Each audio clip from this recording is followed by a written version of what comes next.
오늘 또 고난주간 첫째 또 새벽 예배 첫날을 맞이해서 또 주의 전에 와서 주님의 마음을 그리고 더 나아가서 주님을 닮고자 하는 그러한 귀한 자세를 보여주시고 또 그렇게 다짐하신 여러분들에게 진심으로 축복드립니다. 오늘 말씀 또 이 고난주간을 통해서 더욱더 주님과 함께할 수 있는 귀한 은혜의 시간을 누리고 단지 이 시간에 국한된 것이 아니라 영원까지 이룰 수 있도록 우리의 삶의 변화가 되고 다짐이 되고 결단이 되고 더 나아가서 우리의 모습 가운데 변화된 모습 가운데 더 크신 하나님을 만날 수 있는 귀한 고난주간이 되길 간절히 축원합니다. 오늘 말씀은 누가복음 22장 말씀이죠. 저와 여러분이 잘 알다시피 예수님께서 이제는 십자가에 돌아가시기 전 마지막 어떠한 만찬을 이루기 전 그 마지막 날인 것 같습니다. 그래서 1절과 6절까지를 보게 되면은 지금 이 시기가 유월절과 무교절이라는 것을 알게 됩니다. 예수님 당시 시대 때는 유월절과 무교절을 하나로 봤습니다.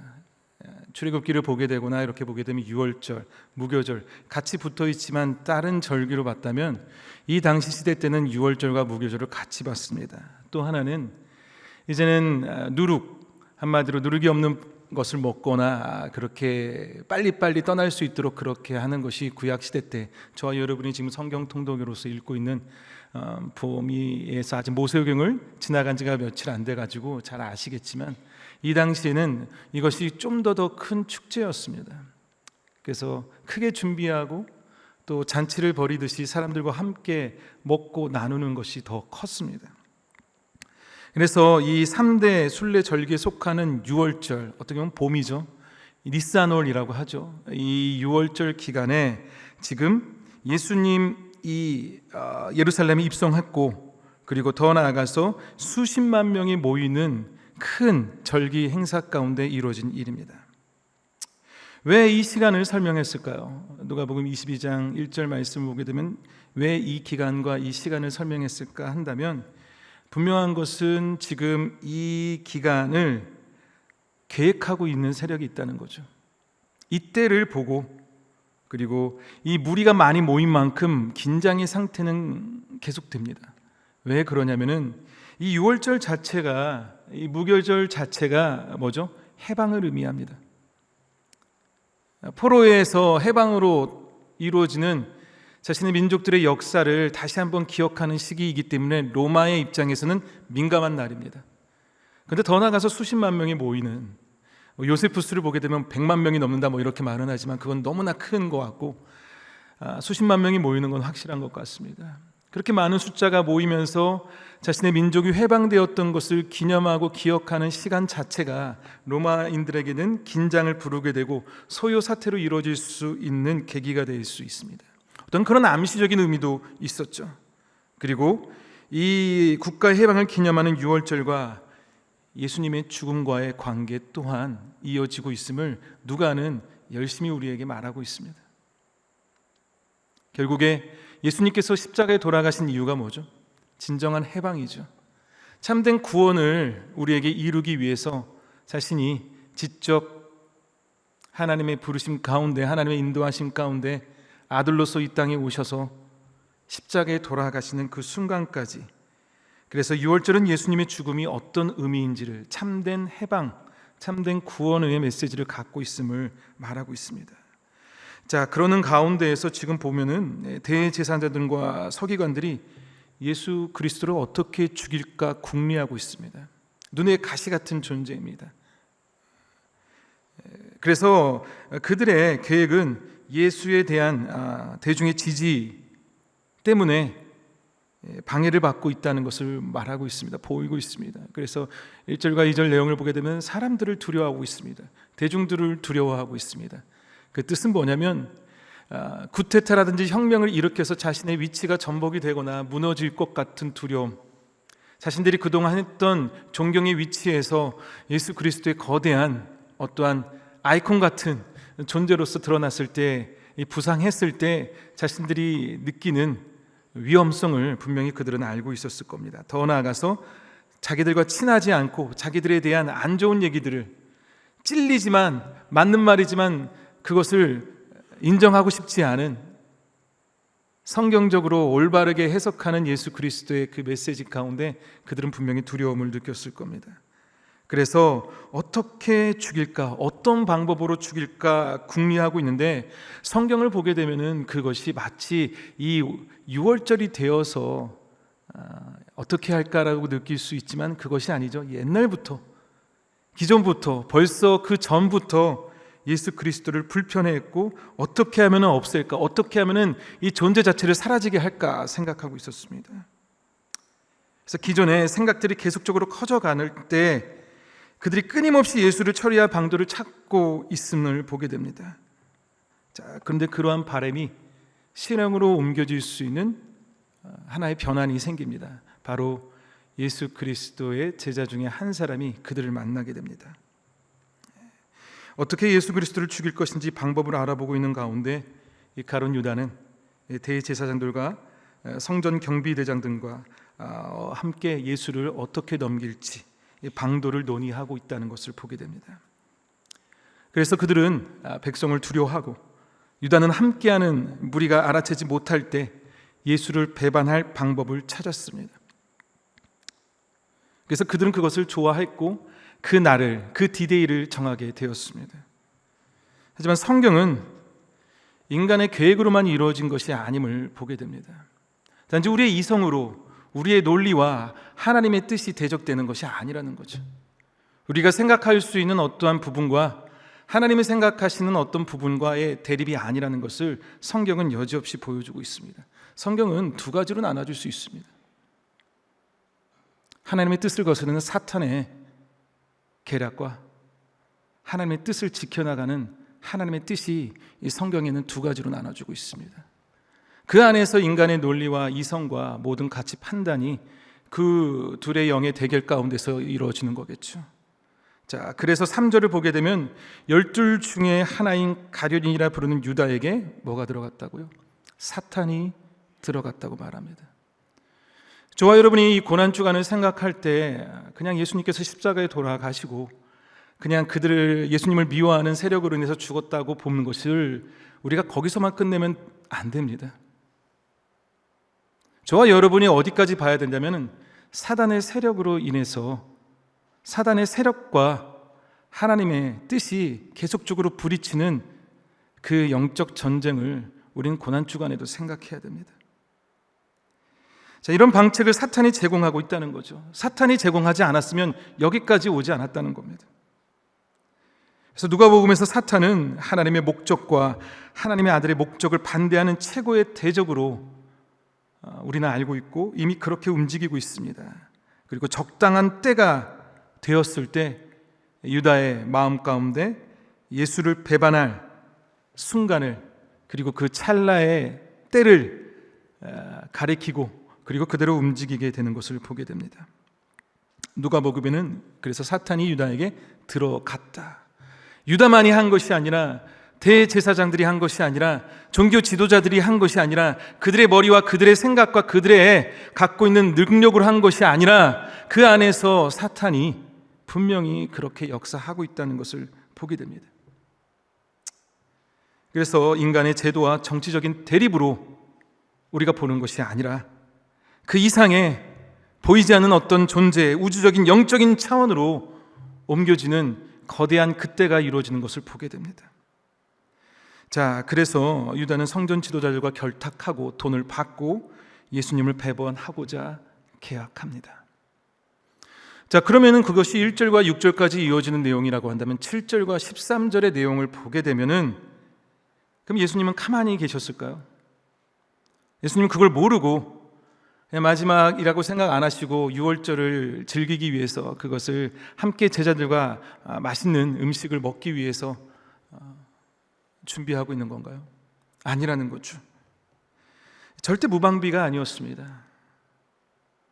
우리가 그것을 알 수 있는 것은 7절과 13절의 내용을 보게 되면 예수님께서 그때를 알고 있다는 거죠. 사단이 계획하고 있는 그때와 자신이 하나님의 뜻에 따라야 하는 그때가 같은 날임을, 같은 순간임을 알고 계셨습니다. 한쪽 세력에서는 예수 그리스도를 죽음으로, 육체의 죽음으로 몰아가는 것으로 결정하고 있다면, 예수님은 자신의 죽으심으로 하나님의 뜻을 이루고자 하는 철저한 능동적인 준비를 하고 있습니다. 수동적인 기다림이 아니라 능동적으로 이 그때를 기다리면서 마지막 만찬을 위해서 제자들에게 유월절을 준비하라고 말합니다.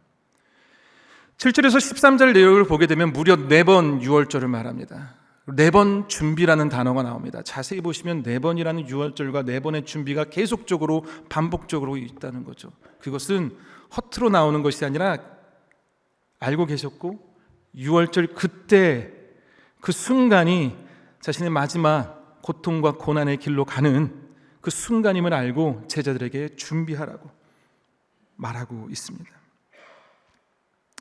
자, 그래서 내가 내 제자들과 함께 유월절을 먹을 객실이 어디 있느냐 하시더라. 하라, 거기서 준비하라. 그들이 그 하신 말씀대로 만나 유월절을 준비하니라 하면서 제자들은 예수님의 말씀대로 준비하고 있는 것을 보게 됩니다.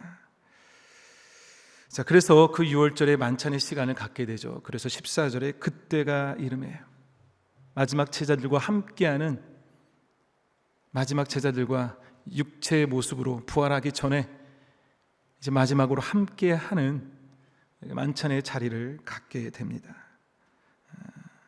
자, 그 만찬의 자리에서 우리는 이제 앉아서라고 하지만 그게 원어로 보기엔 눕는 겁니다. 이렇게 쿠션 같은 거 있어서요. 옆에다 이렇게 어깨하고 옆에 누워서 우리 아버지들 TV 볼 때 누워서 보듯이 옆에로 이렇게 리모컨과 함께 보듯이 누워서 그렇게 제자들과 함께 만찬의 시간을 갖습니다. 그때 뭐를 하죠? 떡을 떼고 또 포도주를 나누면서 나를 기념하라 라고 말씀하고 계십니다. 자, 그러면서 이 성경은 정확하게 2가지의 이 사건을 저와 여러분에게 보여주고 있습니다. 1절과 6절을 통해서 인간과 사탄이 함께하면서 그때를 준비하고 있다면, 7절과 13절은 하나님의 아들이신 예수님과 그 제자들이 그때를 준비하고 있는 대립되어지는 상황으로 우리가 볼 수 있습니다. 자, 그래서 이 말씀을 통해서 알고 싶은 것은, 알아야 될 것은 정확한 시간에 양을 희생제물로 드린다는 겁니다. 그때가 분명히 있다는 거죠. 누가는 이 유월절의 시간을 하나님의 요구, 즉 예수님의 준비하심으로 보이게 합니다. 그래서 하나님의 요구에 따라 그냥 사단이 원하고 그들이 바라는 대로 움직여서 거기에 맞추는 것이 아니라 벌써 예수님의 죽음과 관련된 사건들이 계속 전개되고 있고, 주님은 그것을 알고 계신다는 것을, 그것을 준비하고 계신다는 것을 말씀하고 있습니다. 자, 그러면서 더 나아가서는 이 두 대립적인 사건을 보면서 두 부류가 완전히 다른 모습과 다른 생각들을 하고 있다는 것을 보게 됩니다. 자, 예수를 배반하는 유다가 사탄의 주도하에 움직이고 있다면, 7절과 13절은 예수님이 말씀하신 것을 지키며 나가는 제자 2사람이 보입니다. 누구죠? 베드로와 요한입니다. 베드로와 요한은 예수님의 주도하에 열심히 준비하는 이 대조점을 보이고 있습니다. 근데 이 가룟 유다와 베드로와 요한은 공통점이 있죠. 바로 예수님의 제자라는 사실입니다.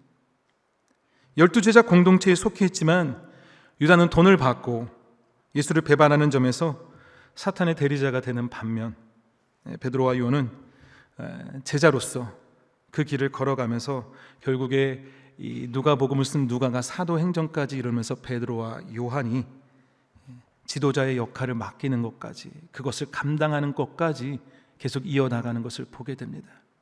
이 한 번의 준비로 인해서, 대립되는 그 준비로 인해서 결과가 막연하게 보이는 것이 아니라 확실하게 드러나는 것을 우리가 볼 수 있습니다. 이 말씀을 통해서 저와 여러분이 2가지를 생각하기 원합니다. 때가 이르다고 말하고 있습니다. 14절에 곧바로 때가 이르매라고 말하는데, 그때가 왔다는 거죠. 그때가 이르매, 그리고 한 세력은 준비한 대로 그것을 실행에 옮기고 또 다른 한 세력도 준비한 대로 마지막 만찬을 통해서 예수님께서 자신의 보혈과 자신의 피 흘림과 자신의 모든 것을 기념하면서 내가 올 때까지 그것을 기념하라고 말씀하고 있습니다. 저와 여러분이 지금 때가 이르매라고 할 때 그때가 언제일까 생각한다면 확실한 것은 그때가 주님이 다시 오실 때가 아닐까 생각합니다. 주님은 다시 오십니다. 아멘. 우리가 지금 이 고난주간을 보낼 수 있다는 것은 주님이 다시 오신다는 것을 확신하기 때문에 보내는 겁니다. 단지 인간의 모습으로서가 단지 훌륭한 위인으로서 우리를 위해서 죽었다고 하는 희생자는 많습니다. 가정을 위해서, 나라를 위해서 목숨 건 사람들은 많습니다. 하지만 거기서 끝나는 것이 아니라 우리에게 참된 영생의 축복을, 그리고 더 나아가서 영원한 생명을 주시기 위해서 구원하시고 마지막 때에 다시 오실 그 예수님이 계시기 때문에 우리는 이 고난주간을 하나의 기념일로, 행사로 보내는 것이 아니라 우리의 삶 가운데 가장 중요한 부분, 놓치지 말아야 할 부분, 그것을 입술로 열어서 고백해야 될 부분으로서 우리가 살아가기 위해서 이 고난주간을 보내는 겁니다. 자, 그러기 위해 주님이 오실 때, 저와 여러분이 주님을 다시 만날 때까지 우리는 어떤 준비를 해야 될까요? 첫 번째로는 그 준비에 있어서 가장 중요한 부분입니다. 분별력을 가져야 됩니다. 분별할 줄 알아야 됩니다. 어떤 것이 하나님이 기뻐하시는 것이고, 어떤 것이 하나님이 슬퍼하시는 것이고, 어떤 것이 하나님의 영광을 위한 것이고, 어떤 것이 하나님의 영광을 가리는 것인지를 우리는 분별해야 됩니다. 어떤 것이 사탄이 원하는 것이고, 어떤 것이 하나님이 원하신지를 우리는 분별할 줄 알아야 됩니다. 왜냐하면 성경은 계속 영적인 가축장입니다. 부딪히는 세력이 계속 움직이고 있습니다. 하나님이 보이지 않을 때는 그 가운데에서 우상 숭배와 불순종의 모습들이 보입니다. 하지만 하나님의 영이 임하시거나 하나님이 함께 하시는 그 순간에는 오직 하나님의 영광만이 드러나는 것을 성경에서는 계속적으로 말하고 있다는 거죠. 저와 여러분이 살고 있는 이 시대도 당연히 그러지 않을까요? 하나님이 함께 하실 때와 하나님이 함께 하지 않을 때의 모습이 분명히 오늘을 살고 있는 이 시대도 있다는 겁니다. 그래서 성령님이 역사하실 때, 하나님이 함께 하실 때, 하나님이 보이지 않을 때, 성령님이 떠날 때, 이 모든 것이 분명히 그 상황에 따라서 우리는 분별할 줄 알아야 됩니다. 우리가 주님과 함께 할 때는 내 자신과 내 이웃과 세상을 주님의 빛 아래서 보게 됩니다. 이렇게 보는 데에는 지적인 일이나 명쾌한 통찰이나 사실에 의거한 의견이 필요하지 않습니다. 그건 인간적인 거고요. 그건 세상적인 거고요. 분별은 하나님의 우선순위와 방향, 그리고 하나님께서 나에게 주시는 참된 선물을 깨닫게 됩니다. 전에는 인생에서 아주 중요해 보였던 것들이 내가 온전한 분별을 통해서 더는 그것이 나에게 힘을 발휘하지 못하게 됩니다. 우리가 그토록 준비하고 귀하게 여겼던 것들이 예수 그리스도께서 준비하고 있는 고난과 고통의 길을 이해한다면, 하나님의 마음을 가까이 알아간다면, 그리고 그렇게 된다면 성공하고 인기를 얻고 영향력을 갖고 있는 것, 그것을 우선으로 여기지는 않을 겁니다. 이전의 관심사는 저편에 멀리 두고 새로운 소명과 방향을 향해서 따라갈 수 있겠죠. 갈라디아서 5장 17절에 육체의 소욕은 성령을 거스르고 성령은 육체를 거스르나니 이들이 서로 대적함으로 너희가 원하는 것을 하지 못하게 하려 함이라. 누가복음 22장 1절과 6절이 악한 세력으로서 예수 그리스도를 죽이려고 할 때, 7절과 13절에는 선한 세력으로서 그 죽음이 담된 죽음이고 우리를 위해서 당연히 너무나 가치 있고 큰 의미를 둘 수 있는 거룩한 죽음임을 준비하며 나아간다면, 저와 여러분은 지금 어디를 보고 있고 어떻게 분별하고 계십니까? 저와 여러분이 하고 있는 일이, 저와 여러분이 지금 이 세상을 바라보고 있는 일이 저와 여러분이 지금 소망을 두고 있는 일이, 간절히 기도하고 있는 기도의 제목들이 어디에 속해 있습니까? 이 고난주간에 그것을 우리가 알아가기 원합니다. 두 번째로는 그 영적 분별을 통해서 우리의 주어진 일상의 삶에서 하나님이 기뻐하고 하나님이 슬퍼하는 것을 분별하는 가운데 두 번째로 해야 될 것은 준비하는 삶입니다. 그때를 준비하는 삶이죠. 다시 주님을 만나는 그 순간까지를 기대하면서 준비하는 삶을 살아야 합니다. 예수님께서는 자신의 때를 알고 계셨습니다.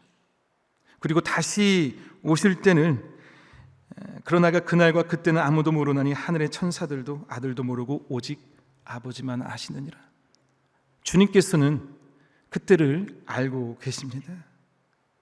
자, 그때를 준비하는 삶에서 저와 여러분이 바라봐야 될 것은 열심히 성경을 읽고 열심히 예배를 드리고 열심히 직분자의 삶을 살아가는 것, 그것이 우선이 되는 것이 아니라 그것은 내가 더욱더 중요한 것을 이루기 위해서 하는 거겠죠. 뭘까요? 내 자신이 그리스도를 닮는 삶이죠. 저와 여러분이 그리스도를 닮는 삶입니다. 교만해서 겸손으로, 교만의 삶이 아니라 겸손의 삶으로, 나는 아무것도 아니라는, 나는 스스로 쓸모없는 가치 없는 존재라고 느끼는 자기 거부의 삶에서 내가 아니라 하나님만이 나를 다룰 수 있다는 자기 부인의 삶으로, 더 나아가서 하나님께서 사랑하시는 귀한 자녀의 삶으로 나아가는 것을 말합니다. 그러할 때 주님께서 유월절날 마지막 만찬 때 떡을 떼시고 포도주를 나눠주면서 나를 기념하라고 하는 것이 무엇인지 알게 됩니다. 내가 교만하면요, 사랑할 수 없습니다. 용서할 수 없습니다. 함께 할 수 없습니다. 그런데 내 안에, 오늘 민경 장로께서도 저희를 위해서 기도해 줬을 때 저도 악한 존재의 부분이 있기 때문에 시기하게 되고 질투하게 되고, 더 나아가서 내 이름 아니면 내 인정 때문에 하나님이 기뻐하는 것을 알면서도 하지 못한다면 저는 지금 분별을 못하는 것이고 준비되는 삶을 살지 못하는 겁니다. 철저히 여러분들 삶 가운데 여러분을 통해서 그리스도의 놀라운 사랑의 능력이 드러나길 소망합니다. 시기하지 마시고요, 탐내지 마시고요, 서로를 높여주시고 사탄이 원하는 분열과 폭력이, 말은 그렇게 하지만 내 모습 가운데도 그것이 있고 거기에 함께 있다는 것을 본다면 철저히 그리스도의 보혈의 값진 희생을 생각하면서 그것을 내려놓치기 바랍니다. 그러할 때 예수님께서 우리 보고 제자들한테 그때를 준비하라, 유월절을 준비하라는 그 모습을 이해할 수 있을 겁니다.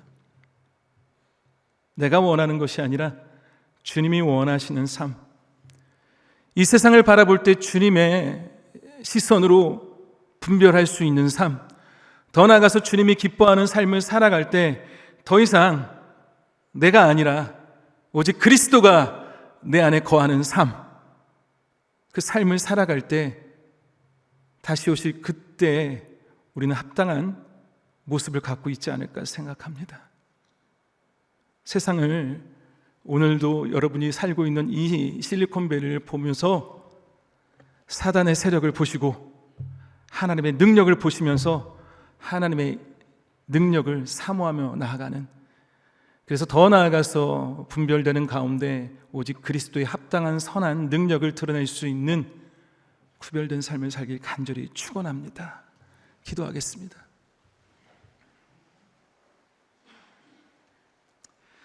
감사합니다. 주님, 주어진 말씀 가운데에서 우리는 알지 못하지만 우리가 준비하는 것이 예수 그리스도를 십자가에 못 박는 부분이 있다면 우리의 모습 가운데 주님이 기뻐하는 모습이 아니라 주님이 슬퍼하시는 모습들이 내 안에 있다면 가감히 그것을 내려놓기 원합니다. 회개하기 원합니다. 내 모습을 통해서 분열의 마음과 내 모습을 통해서 주님이 아니라 내가 드러나고자 하는 마음과 이 세상 가운데서 더욱더 많은 것을 누리고자 하는 마음이 아닌 주님께서 이 땅에 오셔서 그 모든 것을 내려놓고 우리를 위해서 고난과 고통의 길을 걸어가신 그 십자가를 의미하면서 생각하면서 그 길을 따라갈 수 있는, 마치 베드로와 요한이 예수님 명령에 준비하며 나아가는 모습처럼 온전한 유월절을 준비하며 나아가는 우리들 되게 하여 주시옵소서. 모든 말씀 예수 그리스도 이름으로 기도드렸습니다.